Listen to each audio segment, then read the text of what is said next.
Hey, Richard Fowler is joining us from Washington, D.C. He's a political strategist. Richard, great to have you with us today. Good morning. Thanks for having me. I know it's early, but I'm waking up. Well, it's not that early. It's actually earlier if we can only go back to the other time now that we moved our clocks forward. But you know, we'll make it work today. And in addition to Richard Fowler, I have David Petrusha joining me here in New York. Great to see you as well. Good to be here. Thank you so much. Let me give you your website, although stick with us right now, foxnews.com, but you can check it out later, davidpetrusha.com. We'll put it up at some point during the segment. There it is. Check it out. Oh, and richardafowler.com. Everybody's got a website this morning. Look at that. Great to have both of you here. There's so much going on. I wanted to talk a little bit about the budget. There was a lot of criticism over the weekend, and it certainly made its way into the Sunday talk shows, that President Obama is not taking an active enough role in getting this budget passed in terms of meeting with members of Congress. The Democrats say that he is meeting behind the scenes. The Republicans say that's not good enough. Let me start with you, Richard. How active a role should the president be taking? We're on this two-week stopgap situation. Is that how you fund a government, every 2 weeks? I don't think that's how you fund a government at all. I think the president he's done his responsibility. He introduced a budget back in September to the Congress and saying, this is the budget that I would like to pass. The Congress chose not to pass that budget. And now we're dealing with the ramifications of that. I think the 2-week stopgaps are what we have to put in place so we don't shut the government down. But it's very essential that Congress comes together and passes a budget that will be able to sustain the American government. There's so much that has to go into that budget. I had made myself some notes, David, about some of the things that are at issue. Which ones strike you the most as where I guess consensus can happen in a bipartisan way and where it probably won't? I think you have to almost go across the board. You do have to go across the board because you're not going to be able to save it in one category or another. The deficit has ballooned from where it is in 1 month. The previous month, it exceeds what it was in the entire year of 2007. I mean, this is just an incredible ratcheting up of fiscal irresponsibility. And it's not going to come back by focusing on just one program or another, or this entitlement, or military spending, or NPR, or anything like that. Because we've dug ourselves such an immense hole, and it's not going to be handled by a $6 billion cut, which the president is proposing, and it's not going to be solved by a $60 billion cut, which the Republicans are proposing. Even that is really just a drop in the bucket. But when you watch the instability of the markets, for example, Richard, the Nikkei took a plunge. Today, the futures, and we'll see soon when the market opens what happens here. I'm bracing for the worst. And you see that instability. How big a priority must it be to get this budget, get the government going, cut costs, and get America back on track economically? Well, I think it's really important that we get America back on track economically, and I think that's what we've seen from the president in the past few months.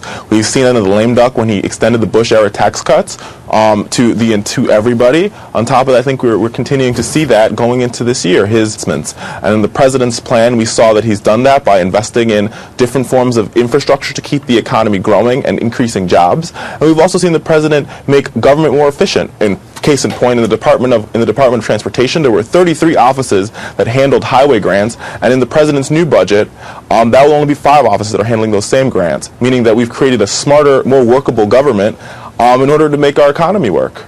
Well, but could some of those departments efficiently go away? The Republicans talk about the Department of Education, for example. There must be, with companies across America downsizing, everybody's tightening their belt. People downsize. We talk about infrastructure, and in my own family, we went from a minivan and an SUV to 2 cars. I won't name what they are, but they're real small. And they're real small because in the real world, people make tough choices. They know they've got to pay less for gas. They know they've got to pay less for the car right up front because times are tough. And the federal government doesn't seem to understand that. Just cutting the number of offices on paper is not going to do it. We have to cut the dollar amounts. We have to When? We have to do it When? now. When? We have to do it now because we're adding to it. We're just not standing still. We're adding to this deficit. So I want to see it cut now. I want to see it more than just a 2-week thing. And I want to see leadership. Senator Manchin of West Virginia called the president out on this. He was right to do it. We were talking about how 2 weeks ago or whenever the president proposed the budget. That's nice, but he's elected for 4 years. He's not elected for 2 weeks ago or 2 months ago. He's elected to be on the job and not golfing and get things done. Interesting that you raised that. Kevin, I don't know if we have it, but the picture of the president golfing over the weekend has been the subject of much conversation today. Richard, you saw it. What do you think? That's absolutely absurd to say that because the president went on a golf outing, he's not concerned about the economy. In the first 2 years of George W. Bush, he spent more time in Crawford, Texas on vacation than he did in the Oval Office. That's not the question. The question is what the president is doing to make sure that we have a budget and we're making the economy, we're making our economy, making the government smaller. Question. That's exactly what he's done. Is he Richard, doing? was he golfing and discussing the budget? I'm just asking. I mean, these are the questions that America is asking, and I would invite folks who are with us right now, if they want to email us or if the chat is up, please join in, and let's hear what you think. In the past, when we've had moments, and I heard it raised as well, that when Congresswoman Gabrielle Giffords was shot, there was a photo released of the president in the Situation Room getting a briefing on that, and here we are with the situation in Japan, which is beyond devastating, and it's about image, it's about perception, and honestly, isn't it also about 2012 for people to see that the president, I'm not expressing an opinion, I'm asking you yours, golfing? Well, I think, I mean, mind you, I wasn't with the president golfing yesterday, but I think the president could have possibly been talking about the education speech that he's going to be giving today. He could have been thinking about that while he was on the golf course, but that's irrelevant to what the president has done so far to make sure that we make our government work for us. A few weeks ago, the president released a memo to all department heads and secretaries indicating that we're going to run a more efficient government. He's also frozen the pay of federal workers to make sure that we're not increasing our liabilities.